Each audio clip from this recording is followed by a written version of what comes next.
Los procesos de comunicación en los procesos educativos. La educación, a través de los múltiples medios a su alcance, ha utilizado la comunicación como herramienta fundamental para acceder al conocimiento y dar sentido a la información que se recibe o envía. Toda actividad pedagógica implica una perspectiva comunicacional no solo en sus aspectos difusionistas, sino en la riqueza y significatividad que tiene como ámbito dimensión que instruye, construye, modifica representaciones y relaciones sociales diversas. Los temas a tratar a continuación son los modelos exógenos, modelos endógenos y la comunicación en la sociedad red.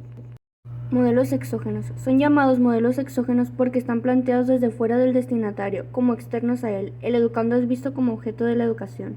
Énfasis en los contenidos. Corresponde a la educación tradicional basada en la transmisión de conocimientos y valores de una generación a otra, del profesor al alumno, de la élite instruida a las masas ignorantes. El objetivo de este modelo es que el educando aprenda. Por un lado, el educador es quien siempre educa, es quien habla, prescribe, norma, pone las reglas, escoge el contenido, es siempre el que sabe y es el sujeto del proceso. Mientras que por otro lado, el educando es siempre quien es educado, es quien escucha, obedece, sigue la prescripción, lo recibe en forma de depósito, es el que no sabe, es el objeto del proceso. Modelos de su aplicación. Los ejes del método son el profesor y el texto. Los programas de estudio son frondosos y basados en los conceptos que la fuente emisora, en este caso el profesor, considera importantes. Se valora mucho el dato y muy poco el concepto. Se premia la buena retención de los contenidos, esto es su memorización, y se castiga la reproducción poco fiel. Consecuencias del modelo anterior. El alumno se habitúa a la pasividad y no desarrolla su propia capacidad de razonar y su conciencia crítica. Los educandos adquieren una mente cerrada dogmática, incapaz de juzgar los mensajes recibidos por sus propios méritos independientemente de la autoridad de la fuente. En el estudiante de la clase popular se acentúa el sentimiento de inferioridad, el educando se hace inseguro, pierde autoestima y siente que no sabe y que no vale nada. Conclusión del modelo anterior.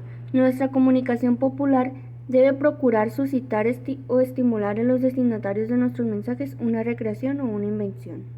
Continuando con los modelos exógenos, énfasis en los efectos. Corresponde a la llamada ingeniería del comportamiento y consiste esencialmente en moldear la conducta de las personas con objetivos previamente establecidos. Modelos de su aplicación. Así como en el modelo tradicional el eje reside en el profesor y el texto, aquí el centro es el programador. El planeamiento de la instrucción y su programación es encarada como una ingeniería del comportamiento. Se da una apariencia de participación de los educandos o receptores, pero es solo una apariencia, una pseudo participación. Los contenidos y los objetivos ya están definidos y programados de antemano. Consecuencias de este modelo. El suministro de enseñanza en forma individual tiende a aislar a las personas, a no dar ocasión a la actividad cooperativa y solidaria. Al ser socavados sus valores culturales tradicionales, los educandos sufren la pérdida de su identidad cultural, lo que les quita su seguridad y sus referencias y quedan en una situación de desarraigo. Tampoco favorece la interrelación, la integración de los conocimientos adquiridos, la capacidad de analizar la realidad en forma global, de sacar consecuencias. Objetivo que el educador haga. Ante una propuesta de cambio, intento de comunicación, la reacción del sujeto puede ser positiva o negativa.